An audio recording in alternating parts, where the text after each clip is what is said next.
जय जगत माता देवी बगलामुखी ओम ह्रीं बगलामुखी वरदे सर्व सौभाग्य प्रदायिनी समस्त भक्तानां सर्वाभीष्टं साधय साधय ह्रीं ओम स्वाहा. அகால மரணம், அதை பற்றித்தான் இன்னைக்கு சொல்ல போகிறேன்.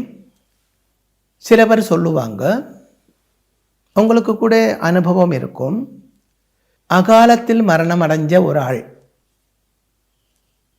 இப்போ 20-25 வயசில் மரணம் அடைஞ்சாச்சு, அந்த ஆத்மா ப்ராப்ளம் கொடுக்குறாங்க, வீட்டில் இருக்க முடியறதில்லை, போகும் இடத்துல எல்லாம் பிரச்சனைகள் உண்டாக்குறது, தனியாக வீட்டில் இருக்க முடியறதில்லை, இப்படியெல்லாம் சொல்லுவாங்க. அப்போ முதல்ல நம்ம தெரிஞ்சிருக்க வேண்டிய முக்கியமான விஷயம், இந்த விஷயத்துக்கு வர்றதுக்கு முன்னாடி மரணத்தை பற்றி தெரிஞ்சிருக்க வேண்டும். மரணம் 101 விதத்திலே இருக்கிறது. மரணம் 101 விதத்தில் மரணம் இருக்கிறது. அதில் 100 மரணங்கள் அகால மரணங்கள் ஆகும். 101 வித மரணங்களில் 100 மரணங்கள் அகால மரணங்கள். ஒரு மரணம் கால மரணம். கால மரணத்தை தடுக்க முடியாது, அகால மரணங்களை தடுக்க முடியும். கால மரணம் என்று சொன்னால், ஒரு ஆள் வயசு ஆயிடுச்சு, 80-90 வயசு ஆயிடுச்சு, இல்லை அதுக்கு மேலே ஆயிடுச்சு, அவரோட ஆயுசு முடிஞ்சு போகுது, ஜரா நரகள் எல்லாம் பாதித்து அவரோட அந்த காலத்தில் அவருக்கு மரணம் உண்டாகிறது. இது கால மரணம், அதை தவிர்க்க முடியாது. அகால மரணம் என்று சொன்னால், தூக்கு போட்டு சாகிறது, மருந்து குடித்து சாகிறது, ஆக்சிடெண்ட்டில் இறந்து போகிறது, இன்னொருவனோட கையால் கொலை செய்யப்படுகிறது, பிரசவத்தில் இறந்து போகிறது, அதே போல் ஜலத்தில் விழுந்து இறந்து போகிறது, தீ பிடிச்சு இறந்து போகிறது, இப்படி வரப்பட்டதெல்லாம் அகால மரணங்கள் ஆகும். அகால மரணங்களில் அகால மரணத்தால் ஒருவன் இறந்து போனால் அவனோட ஆத்மாவு எப்படி இருக்கும் என்று சொல்ல போகிறேன், கேளுங்கள். அதாவது, ஜாதக பிரகாரம் ஒருவனுக்கு 80 வயசு வரை ஆயுசு இருக்கு. ஜாதக பிரகாரம் 80 வயசு வரை ஒரு ஆளுக்கு ஆயுசு இருக்கு அப்படின்னு வச்சுக்கோங்க. அந்த ஆள் 25 வயசுல இல்லை 20 வயசுல ஒரு ஆக்சிடெண்ட்ல இறந்து போச்சு. அந்த பையன் 20 வயசுல ஆக்சிடெண்ட்ல இறந்து போச்சு. ஜாதகப்படி 80 வயசுன்னு சொல்லியிருக்காங்க. அப்படி இருக்கும்போது இந்த இறந்து போகப்பட்டது அகால மரணம்.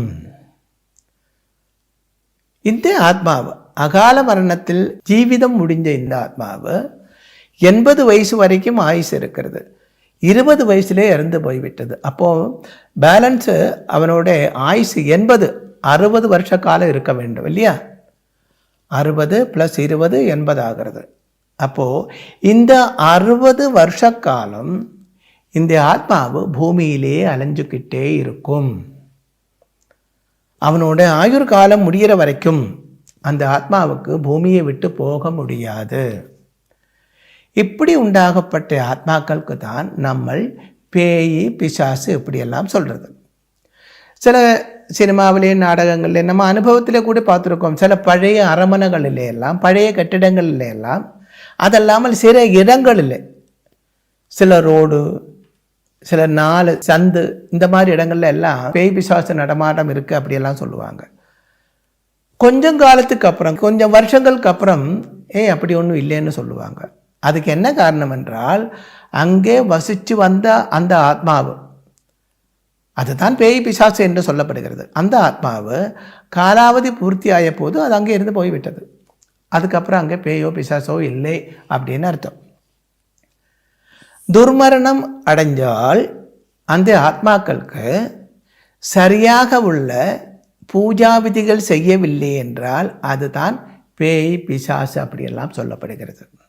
ஒரு ஆத்மாவு, ஒரு மனுஷன் துர்மரணம் அடைந்தால், அகால மிருத்யு ஆகியிருந்தால், அவருக்கு செய்யக்கூடிய கர்மங்கள் யதாவிதி செய்ய வேண்டும்.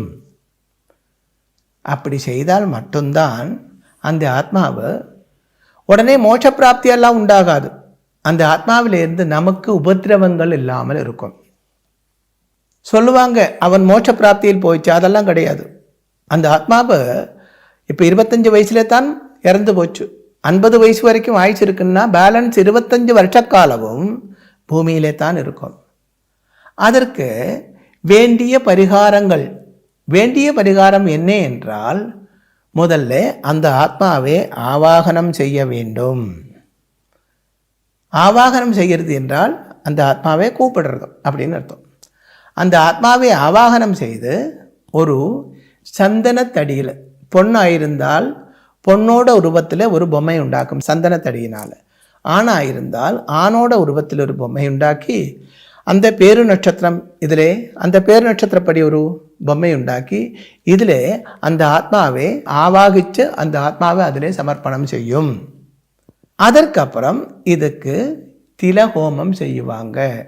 திலஹோமம் என்றால் பாபம் இல்லாமல் செய்வதற்காக. திலஹோமம் பாபத்தை க்ஷயிப்பிக்கும், பாபத்தை இல்லாமல் செய்யும். இந்த ஆத்மாவோட பாபங்கள் க்ஷயிச்சு போய்விட்டது. அதுக்கப்புறம் அது சாயுஜ்ய ஹோமம் பண்ணணும். பாபம் க்ஷயிச்சு போச்சுனால் புண்ணியம் உண்டாகாது. பாவம் தீர்ந்து விட்டால் உடனே புண்ணியம் உண்டாகும் என்ற அர்த்தம் இல்லை. புண்ணிய கர்மங்கள் செய்தால்தான் புண்ணியம் உண்டாகும். இங்கே இறந்து போயிருக்கப்பட்ட ஆத்மாவை எப்படி புண்ணிய கர்மங்கள் செய்ய முடியாது இல்லையா? அப்போ என்ன வேண்டும்? அதற்கு புண்ணிய கர்மங்களே உண்டாகக்கூடிய, புண்ணியங்கள் சேரக்கூடிய சாயுஜ்ய ஹோமம் செய்ய வேண்டும்.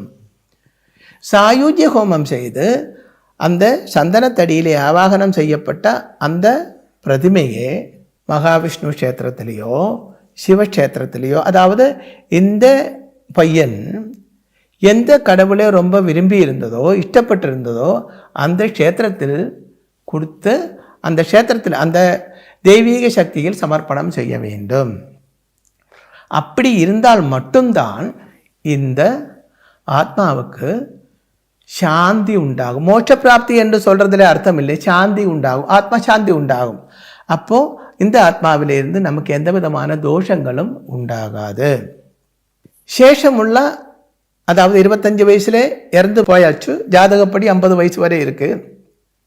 சேஷமுள்ள அந்த 25 வருஷ காலம் இது எந்த க்ஷேத்திரத்தில் நம்ம சமர்ப்பணம் பண்ணி இருக்கிறதோ அந்த க்ஷேத்திரத்தில் அந்த தேவனோட பரிவாரங்களோடு சேர்ந்து இந்த ஆத்மாவும் நிற்கும். அதுக்கப்புறம் அந்த காலாவதி பூர்த்தி ஆகும்போது அது சொர்க்கத்துக்கோ நரகத்துக்கோ போய்விட்டு மறுபடியும் கொஞ்சம் காலத்துக்கு அப்புறம் பூமியில் வந்து புனர்ஜனிக்கும். இதுதான் ஆத்ம சாஸ்திரம், இதுதான் உண்மை. தெய்வங்கள் இருக்கு என்று நீங்கள் நம்புறதாயிருந்தால், ஹிந்து வேத சாஸ்திரங்களை நம்புறதாயிருந்தால் இது நம்பித்தான் ஆக வேண்டும். ஏனென்றால் இது வேத சாஸ்திரத்திலே சொல்லியிருக்கப்பட்டது தான், ஆத்ம சாஸ்திரத்திலே சொல்லியிருக்கப்பட்டது தான். அப்போல் அகால மிருத்யு உண்டாயால் அந்த ஆத்மாவுக்கு ஏதாவது வேண்டிய கர்மங்கள் செய்யவில்லை என்றால் அந்த ஆத்மாவு அலைஞ்சுக்கிட்டே இருக்கும்.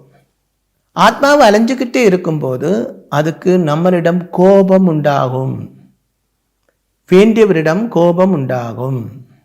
இப்போ நம்ம வீட்டில் ஒரு ஆள் இருக்குன்னு வச்சுக்கோங்க, ஒரு எக்ஸாம்பிள் சொல்கிறேன். வீட்டில் 5 அங்கங்கள் இருக்குது, 5 குழந்தைகள் இருக்குது. ஒரு குழந்தை 4 பேருக்கும் சாப்பாடு கொடுத்து ஒரு குழந்தைக்கு சாப்பாடு கொடுக்கவில்லை அந்த நேரத்தில், இல்லை ஒரு விசேஷ நாள் எல்லாருக்கும் ட்ரெஸ் எடுத்து கொடுத்தாச்சு, இந்த குழந்தைக்கு கொடுக்கவில்லை, என்ன ஆகும்? அதுக்கு பயங்கரமாக கோபம் உண்டாகும் இல்லையா? வீட்டை விட்டு வெளியில் போவாங்க கோபிச்சுட்டு. சில குழந்தைகள் வீட்டுக்கு உபத்திரவம் கூட பண்ணுவாங்க இல்லையா? சாப வாக்குகள் போடுவாங்க, கோபத்திலே கெட்ட வார்த்தைகள் சொல்லுவாங்க. இது சராசரியாக இருக்கப்பட்ட ஒரு மனுஷனே இப்படி பண்ணும் என்றால் இறந்ததுக்கு அப்புறம் இந்த ஆத்மாவுக்கும் இதே மாதிரி தான்.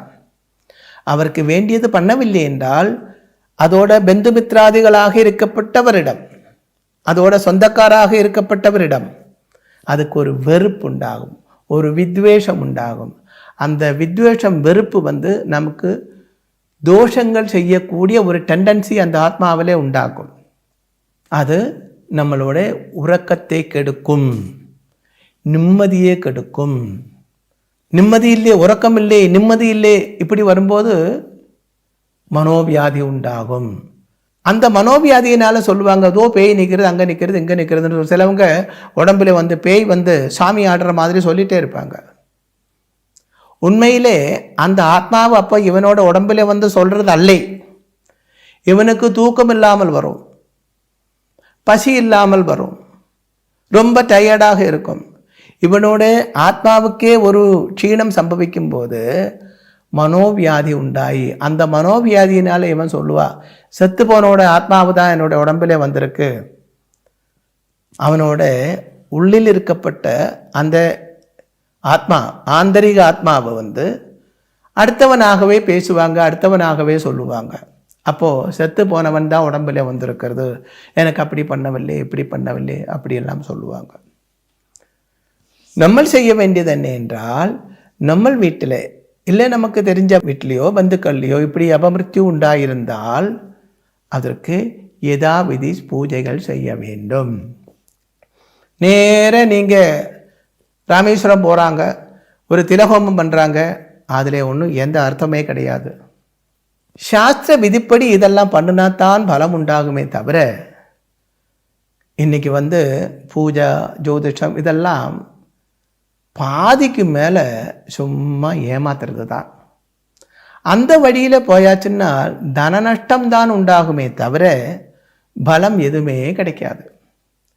முதல்ல நல்ல சாஸ்திரியமாக இது படித்த ஒரு ஆள்கிட்ட போய் அட்வைஸு கேட்க வேண்டும். சாஸ்திரியமாகவே படித்தவனாயிருந்தால் இந்த மாதிரி விஷயங்கள் சொல்லி கொடுப்பாங்க. அதுக்கப்புறம் அவர் சொல்கிற மாதிரி அவரோட அட்வைஸ் படி நீங்கள் வேண்டிய பரிகாரங்கள் செய்ய வேண்டும். அப்படி செய்யும் பொழுது அந்த ஆத்மாவுக்கு சாந்தி உண்டாகிறது. அது மட்டும் அல்ல, அந்த ஆத்மாவை அது எந்த க்ஷேத்திரத்திலே சமர்ப்பணம் பண்ணி இருக்கிறதோ அந்த தெய்வத்தோடு ப்ரே பண்ணும், நம்மளே காப்பாற்றுறதுக்காக. கண்டிப்பாக அந்த ஆத்மாவோட சம்பூர்ண அனுகிரகம் நமக்கு உண்டாகும் அப்படின்னு அர்த்தம். இப்படி செய்து வரும் பொழுது நம்ம முன்னோருக்கும் பித்ருக்களுக்கும் சந்தோஷம் உண்டாகும். பித்ருக்களுக்கு நம்ம வீட்டிலே ஒரு துர் ஆத்மாவு இருந்தால் பித்ருக்களுக்கும் கோபங்கள் உண்டாகும், பித்ருக்களுக்கும் அந்த நிம்மதி ஜெயிச்சு போய்விடும். ஏன்னால் அவங்களும் ஆத்மாக்கள் தான். இந்த ஆத்மாவோட அந்த இப்போ சொல்கிறேன் பாருங்கோ, துர்கந்தமுள்ள ஒரு பொருள் எங்கே வச்சால் இந்த வீட்டில் உள்ளவருக்கு எல்லாம் அந்த துர்கந்தம் வரும் இல்லையோ. கெட்ட வாசனை உள்ள ஒரு பொருள் இங்கே வச்சால் வைக்கப்பட்ட உங்களுக்கு மட்டுமல்ல, வீட்டில் இருக்கப்பட்ட எல்லாருக்கும் அந்த கெட்ட ஸ்மெல்லு வரும். இதுவே நல்ல ஒரு ஊதுபத்தி கொளுத்தி வச்சாச்சுன்னா என்ன ஆகும், வீட்டில் உள்ள எல்லாருக்கும் வரப்பட்ட எல்லாருக்கும் அந்த சுகந்தம் கிடைக்கும். அதுபோல் துர் ஆத்மாக்கள், துர்மரணம் அடைந்த ஆத்மாக்கள் பேய் பிசாசாக மாறி நமது இல்லத்தில் குடி வாழ்ந்தால் நமக்கு மட்டுமல்ல நம்ம பிதர்களுக்கும் அது தோஷத்தை உண்டாக்கும். பிதர்களுடைய அனுகிரகம் இல்லாமல் வர்றதுக்கும் பிதர்களுடைய கோபத்துக்கு இடையாகுவதற்கும் இது காரணமாக இருக்கும். அதனால் இப்படி துர்மரணம் அடைந்த ஆத்மாக்கள் வீட்டிலே இருந்தால், நம்ம சொந்த பந்தங்களிலே இருந்தால் சாஸ்திர விதிப்படி அதுக்கு வேண்டிய பரிகாரங்கள் செய்ய வேண்டும். அப்படி செய்யும் பொழுது அந்த ஆத்மாவுக்கு சாந்தி உண்டாகும்.